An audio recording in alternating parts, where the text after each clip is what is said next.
I'm always very glad to be in Istanbul because it's really an intellectually lively city. A friend of mine told me that he finds this statement absurd. He told me that your writer, Orhan Pamuk, recently deplored how totally provincial Istanbul is. No, I don't agree with him. Maybe it's provincial if you want so-called big, spectacular cultural events, but I hate that. For example, in art, I hate biennales. Did you notice how they function? Usually they are artistic painting biennales. Usually they are presented as the ultimate critical thing, you know. All biennale in Western Europe have usually a long leftist introduction, how culture is today commercialized, caught in capital, and they even admit this for themselves. Aren't we manipulated by capital? But nonetheless, precisely as such, they fit perfectly the capital. It is as if today, in order to succeed on the market, you have to have some pseudo-Marxist justification of how we are all manipulated and so on by capital. My experience is different when I meet with friends here. So don't be caught into that declaration of how there is somewhere else a truly lively intellectual life. There is not. London, Paris, New York can be much more provincial than you are here. So, since I have too many things as usual to say, I will begin. Just to warn you, I use some parts in a changed way from my past book, because, you know, when people were not just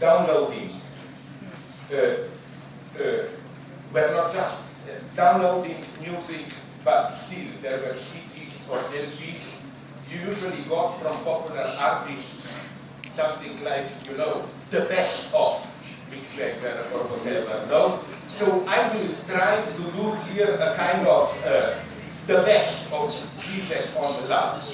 But you can also read it in another way, which is much closer to me and my good friend Alain, but when I was young, I remember, in communist countries like mine, they like to publish these small volumes with thoughts of the great leader of a certain topic, like, you know, like Marx and Engels on art, or Lenin on education.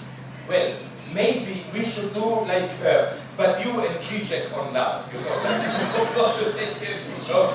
And I didn't mention Alain by chance, because, and I don't mean this in a hypocritical way. What I will do here is just a kind of extended comment on some of topics already covered, developed by you. I, through my spies, got the English translation of Alain's talk yesterday, and my reaction was immediate hatred. Like, it's good that we don't appear on the same page, no? And I was just said that, like, you know, Alain often, for objective reasons, had to cancel the talk. Well, why didn't you cancel yesterday's talks? If you wouldn't be on this talk. Quite seriously, with great pleasure this morning, I read his talk, and I hope there will be some echoes. There will be maybe some minor differences, but to use our Maoist references, this will be definitely what Maoism called contradictions within the people, not contradictions between the people and enemies of the people. So, okay, I will try to begin with an easier, more popular way, and then don't be afraid, we will approach much more serious, even metaphysical topic. I would like to begin with some of the confusions about sex, love, passion in today's, at least in the Western popular culture. What fascinates me is the inherent tension, contradictions of this culture. They pretend to be permissive, you know, you can do what you want and so on, but they are so much over-regulated that I can well understand some of my friends who turned to Islam not because they couldn't support Western freedom and needed a firm authority, but they found Western heaven's freedom too regulated, too oppressive. So let me begin. In the spring of this year, a couple of months ago, I don't know if it was reported here, but in England, the media extensively reported on a middle-aged photographer, a woman called Grace Gelder, who, after practicing Indian meditation, decided to marry herself, literally. She organized the full ceremony of self-marrying in front of witnesses, friends. She proclaimed her vows to herself, she put on a wedding ring to herself, and she kissed herself in a mirror. Now, far from being an idiosyncratic, stupid eccentricity, the idea of self-dating and self-marrying more and more circulate in Western popular media. You have, I love them, I bought them, you have short brochures, books, which detail how to proceed in self-dating, which should precede self-marrying. If you are your own prospective self-lover, you should first leave all around your apartment loving messages like, "Hi, Slavoy, I love you, I love myself." And then you discover then when you go to the toilet, so glad a message for yourself, from yourself. When you decide to date yourself, you should put your apartment in order, prepare a nice table with candles, you put on your best dress, you inform your friends that you cannot visit them this evening because you have a more important date with yourself. As they say, the goal of self-dating is to gain a deep knowledge of yourself, of who you really are and who you want to be, so that by way of taking a vow, a commitment to your deeper self, you can achieve self-acceptance and self-harmonization. But does this work?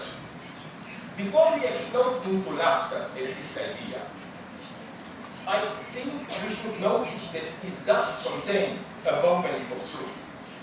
The idea of self-dating and self-marrying presupposes that me, an individual, I am not directly one with myself. I can marry myself only if I am not directly myself, so that my self-identity has to be registered, performed in a symbolic ceremony, made official. Here, however, problems arise. How does this symbolic registration relate to my self-experience? What if the result of probing into myself is that I discover that I don't like what I find there? That's my first reaction. I date myself, I talk with myself, and I look deep into myself.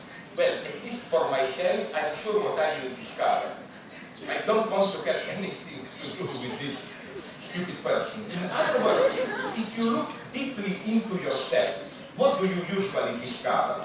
All the filth of envy, sadistic fantasies, disgusting sexual obsessions, and so on.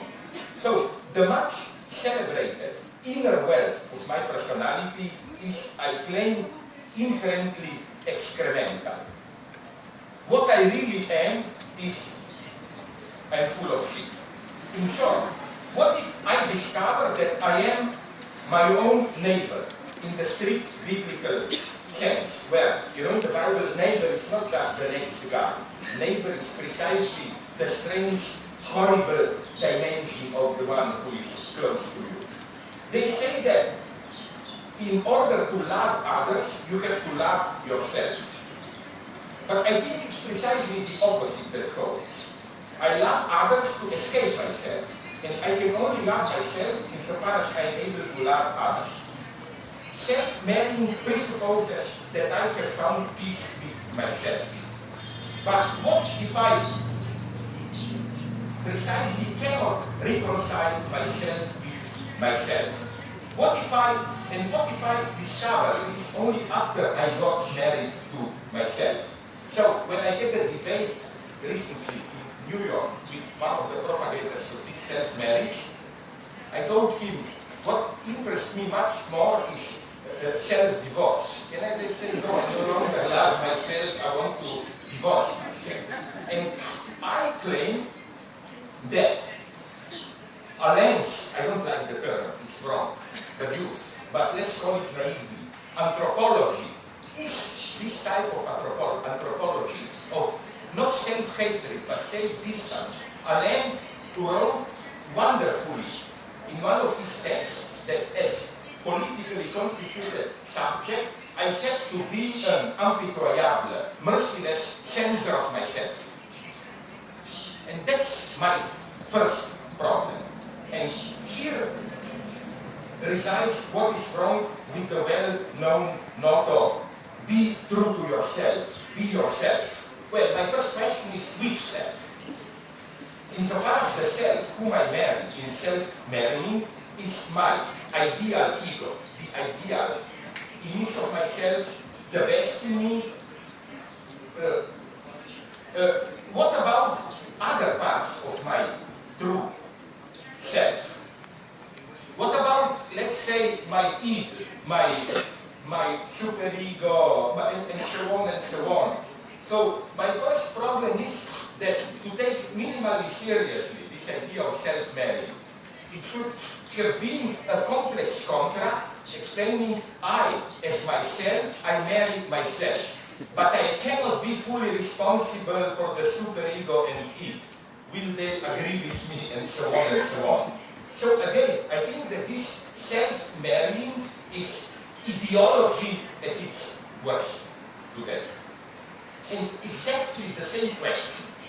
Which self comes the latest politically correct madness, the obsession whose commercial expression is the so-called, I'm not kidding, it exists in the United States and in England, and it's not a joke. I bought one, just to test it. The so-called consent-conscious kit. It's a small bag for only £1.99. It's a small bag where you get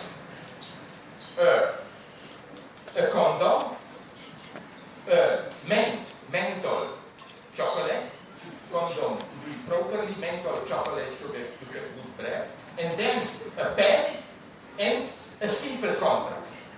You put your name, your lover puts another name, and you both sign that you are doing it voluntarily.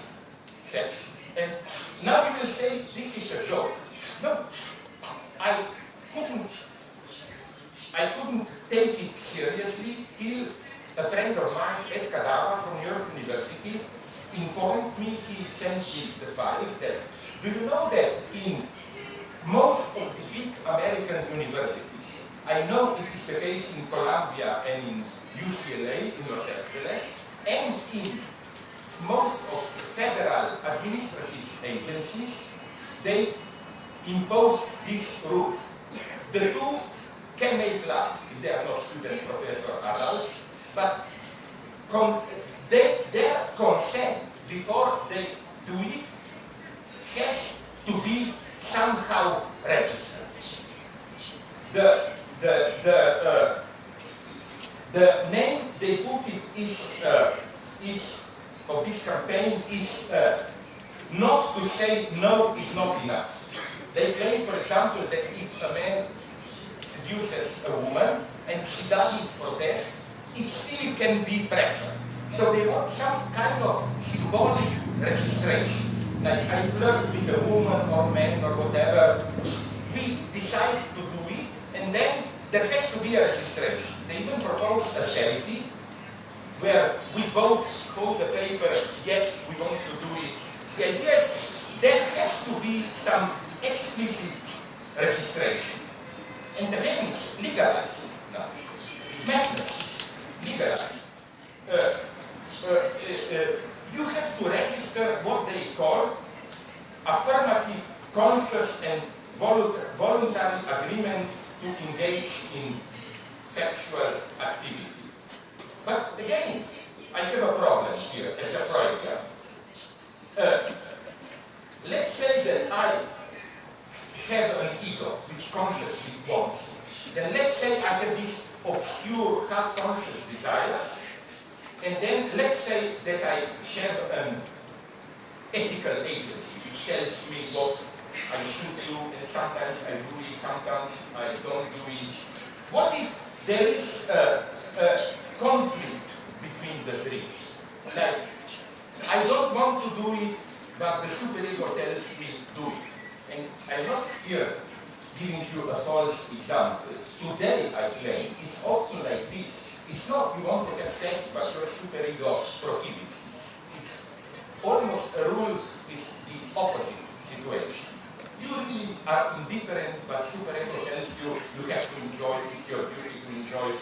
Next problem, you say yes to what?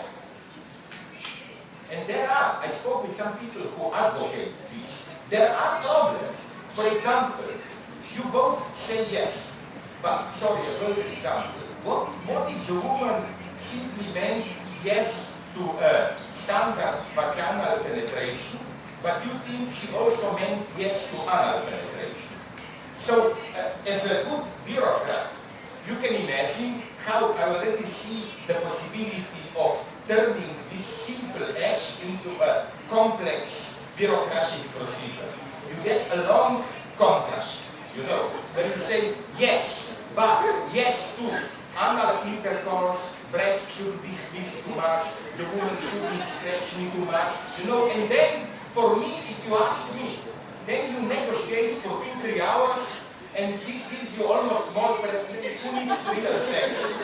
The other problem, now I'm a little bit more serious, is that what these people also insist on is that not only you say yes, but that both partners should have the right to step out if they feel uncomfortable in the middle of the night. It's incredible how they don't notice how ambiguous this condition is. I can well imagine, for example, from my male perspective, a gesture which obeys all these rules, but it will be experienced by a woman as an incredibly humiliating brutality. Let's say I seduce a woman, we want to do it, she undresses herself, then to be brutal. Or she can do the same to me, but sorry, I do it from my perspective. I don't like what I see, her body, and then I tell her, sorry, I breached the contract, I have the right, I step out. Can you imagine anything more humiliating for the woman? So what's the problem here? The problem, I think, is a very subtle one. I am totally against any sexual violence in the sense of humiliating, forcing any partner, and so on, and so on. But what I am saying is that, you see, the problem is that when you are in the process of passionate seduction, this act presupposes you to do something which precisely you cannot do. Or if you do it, it must be in some way part of the process of seduction. You cannot be in the middle of passionate interplay and then you step back and become your own bureaucrat. No. If you do this, it can ruin everything, but if you are lucky, it can even bring an additional sexualization. But what I'm just saying is it cannot be neutral. You know, it presupposes this weird split of the subject, as if you are doing whatever you are doing in passion, at the same time you can stand back and objectively look at yourself. So what I'm claiming is that there is something in the very structure of erotic interplay which resists direct formal declaration of consent or intent. For example, again, I read it here if some women would protest to accept it, but from what I've heard, many women don't say yes, not because they don't want to do it. I'm not talking about the opposite situations where women can say yes, but it's really, she was forced to say yes. What interests me is that, you know, let's say you are in intense interplay, but both of you are a little bit shy or whatever. Isn't it that it would appear totally ridiculous if all of a sudden, in the middle of embracing, all of a sudden she or he stands up, okay, now I say yes, or whatever. You know, it can ruin you. You cannot, as Jacques Lacan would have put it, il n'y a pas de meta-langage. There is no meta-language. Whatever you say during sexual interplay, it's a part of sexual interplay. Next thing, you know, the mystery of seduction is precisely how there is something in the structure of erotic interplay which resists this direct declaration of the detour, not saying it directly, itself plays an erotic role. For example, an example that I used in two of my books, if you know them, I'm sorry if I repeat it, but I love it. There was, some 15 years ago, an English working class drama comedy, Brush Off, with Ivan McGregor. That's when he was still a working class hero before he became Obi-Wan Kenobi and all those idiots. He accompanies a young pretty woman to her flat after their day, and there she tells him, would you like to come in for a coffee? He answers, yes, but there is a problem. I don't drink coffee. She answers with a smile, no problem, I don't get it. What I like here is that it's the most open erotic invitation you can imagine, but be careful at what happens. Nothing, just an offer, you know, you make an offer and then you say, oh, but it doesn't matter that offer. I mean, eroticization resides in this very empty rejection of explicit demands. I come for a coffee, I don't like coffee, doesn't matter, I don't care. I think that the true genius of sexuality would be to apply this even to sex itself. Like, wouldn't it be true love if a woman tells you, come up, let's fuck, and you say, no, sorry, I'm not in the mood. And she says, no problem, I'm also not in the mood. That would have been true love, I claim. Well, you know, it's as Lacan knew it well, the mystery of human sexuality is that sex itself has to be sexualized. Sex without these rhetorical detours and so on is simple animal coupling. There is none of what we call sexual tension. And I don't know how is it with Islam. I'm well aware of erotics of Islam. I mean that there is, but what I know about Christianity is that many great Christian theologians were aware of it. St. Augustine openly says in Paradise, before the fall, Adam and Eve, of course they were making love all the time, but he says it wasn't sexualized. It was totally, they were doing it like his raising penis was in the same way, it is Augustine's example, like when a farmer on the field raises his tool or is plowing the field and so on, you just do it intentionally. And it's again, that's crucial. Sex itself through all these the tools has to be sexualized, has to be sexualized. I just wanted to make clear to you this dimension of rhetoric of sexualization. Imagine an obscene variation on this theme from following those stupid consent rules. Okay, the girl says to the boy, let's go up and to have some coffee. What if the guy answers something like, wait a minute, let us make it clear. You invited me for a cup of coffee in your flat without having any coffee. This means you want sex. Yes, okay, admit it, it would ruin everything. Or,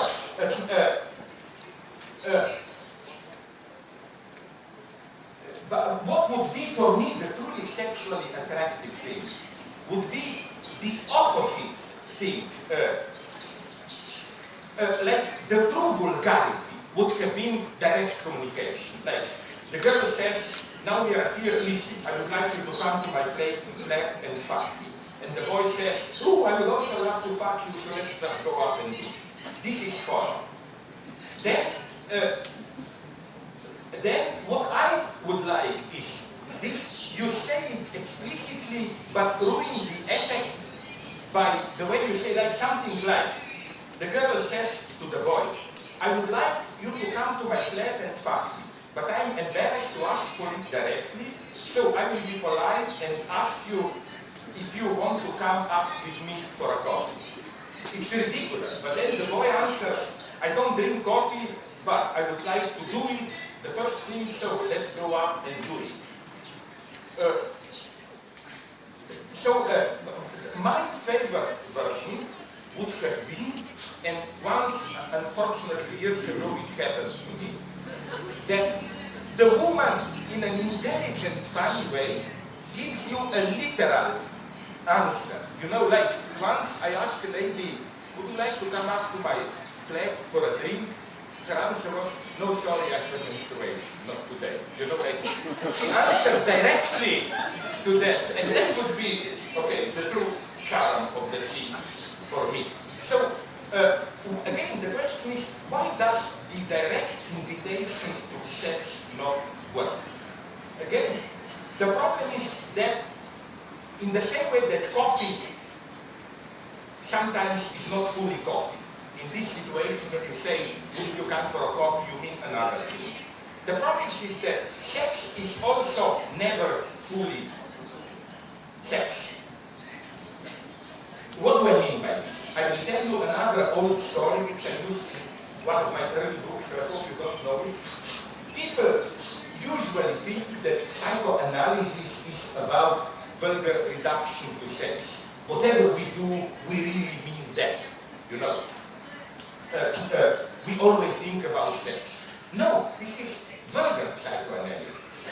The true Freudian problem is not whatever you think of, it's really ultimately about sex. No, it's, but what do you think when you are doing sex?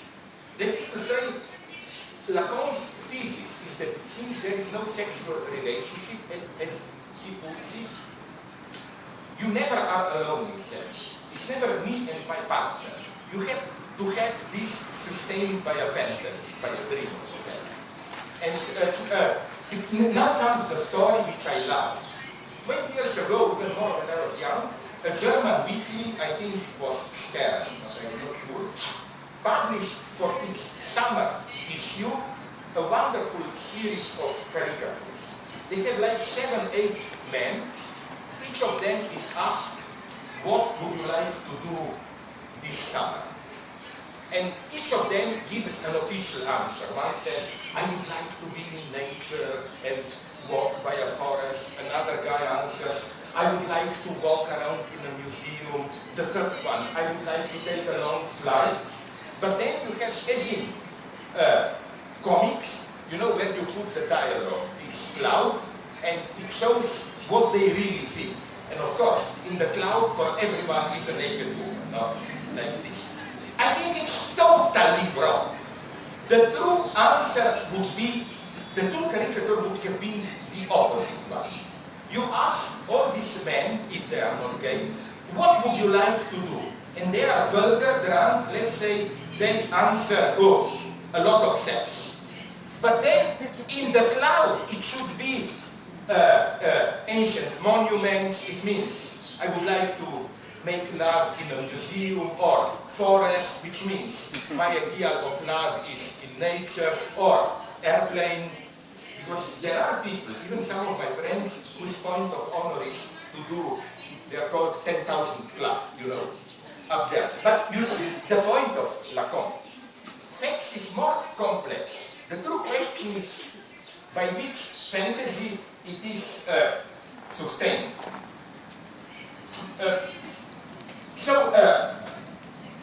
The yes means yes sexual rule, I think, is just an exemplary case of subjectivity which predominates today. The big topic is the subjects are, we humans are precarious, vulnerable, something that has to be protected by a complex set of rules. They should be warned in advance about all possible intrusions that may disturb them. Let me give you a nice example where I am against Sweden. Do you know the fever, E.T., extraterrestrial? You know that when this fever was released in Sweden 30 years ago, or when, it was prohibited to, not only to young people, for some period, it was prohibited in Sweden, Norway, and Denmark, totally prohibited. You know with what justification? This is a detail that I rather like in this film. They claim, the censors, that the non-sympathetic portrayal of adults in this film, you know, only the children can establish solidarity with E.T. adults are evil, was considered dangerous for the relation between children and their parents. I mean, it's total madness. But here we are today. Not only real life experiences, even fiction can be censored. Was it reported here in the media what happened a couple of months ago at Columbia University of New York?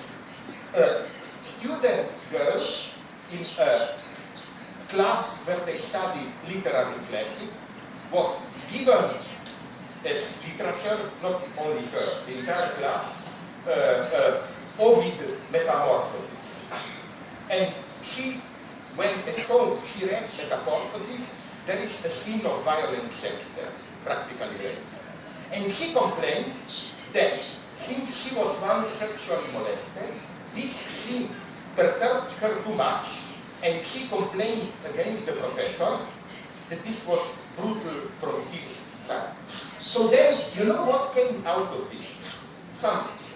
It's called Columbia University's Multicultural Affairs Advisory Board.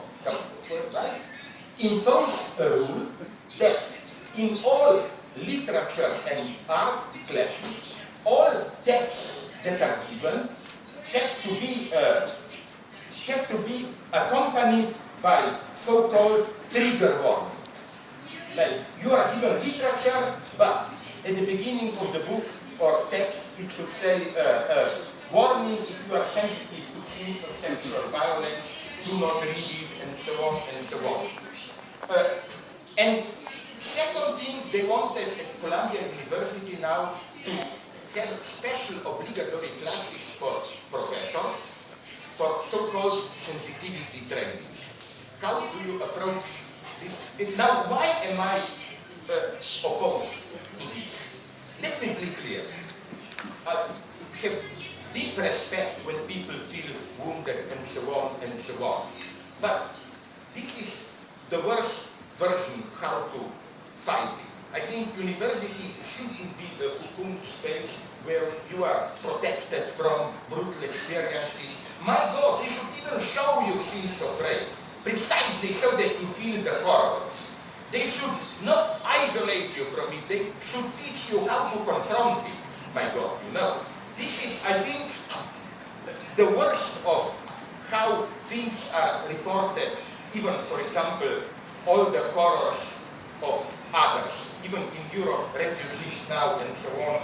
You know, you see it in the media, but in a very protected way. I think that precisely, and here I agree with what I will later refer to it, Alain elaborated in his wonderful book, Eloge de l'amour, in praise of love, that love is, in this sense, trigger warning. Love is triggering. Love is a very traumatic encounter. Love is dangerous. Love can ruin your life. But this, okay, I'm not saying, I'm not a masochist, and I'm saying that's why you should do it. But you should take the risk, absolutely. If love is without danger, then it's not love. It's not a true encounter with another person.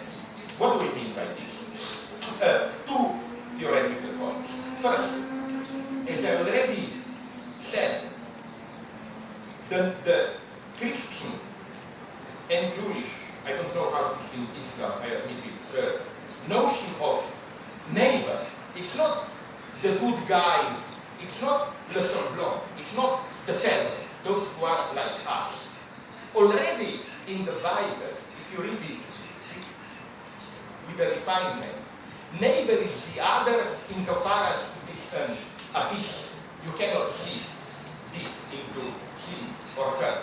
The example, maybe already mentioned here that I like, did you see Stephen King, Kubrick made the movie The Shining? Jack Nicholson is the neighbor there. That's why Stephen King was right to play Jack Nicholson was wrong for that role. Why? Because, you know, in the novel, the whole point is this one. The father of the family is a good, normal father. Slowly, he turns into a monster. From a fellow man, he turns into a neighbor. But, as Stephen King was right to say, the moment Jack Nicholson enters the frame, you see he is a monster. No, it does. But so what I want to say is that in this sense, I'm saying the monster is not only the other. That's how I read Alain. That the danger of love is not only how can I be sure that I love you? Is there something monstrous in you or whatever? Maybe an even more monstrous experience is to be loved. It's a terrible pressure. You know how horrible it is if you feel that you are the object of another's passionate love. Because basically, by definition, you don't know why the others love you. It's as if you have some treasure in you and you don't know what this treasure is, because that's the ABC of love. Love, by definition, cannot be accounted for in reasons. Like, if you say, I love that woman because of her hair, beautiful smile, legs, and so on, it's not love. It's not that it doesn't matter how the woman is. But there is in passionate love a refined reversal, which is the similar one as you find with some intelligent Christian theologists like Kierkegaard, where he says it's an obscenity to say I'm a Christian because I read the arguments in the Bible and the arguments convince me. Kierkegaard uses the same example for paternal authority. He says it's an obscenity to say my father is a bright guy, he gave me good reasons so I obeyed him. No. Kierkegaard says as a theologist, no, it's the other way around. To understand reasons to believe, you have to believe already. Now people say this is religious obscurantism. No, this is Marxism. Marx says exactly the same thing about Marxist theory. Marxism is not an objective theory. Stalin wrote like this, like a scientist studies history, he discovers the laws of history. Oh my God, proletarian class will win, so let's join in the victorious. No, to understand and be a Marxist, it's not abstract knowledge. You have to be engaged in it. And that's another topic that you find in Alain, which is the best answer to the stupid reproach against him that he is an abstract universalist. No, his greatness is, I wonder if you would agree here, for me Hegelian greatness, that partisanship, engaged partisanship and universality not only do not exclude each other, but imply each other. Through universality, we can gain access to it only through a partisan position, which means back to love. Yes, I love that woman because of her smile, whatever you want, but in order to perceive reasons why I love her, I have to be in love with her. You cannot step out of this circle, which is why, again, it's pretty horrible to be not only in love, but to be loved. Second brief point I want to make, and then we go to further paradoxes. Christianity here commits a terrifying mistake when it opposes carnal sexual love to, I don't know, spiritual, metaphysical sphere. That's why I like the title here, Metaphysics of Love. Not love, even passionate sex. Look, let's define metaphysics in what sense? I will not now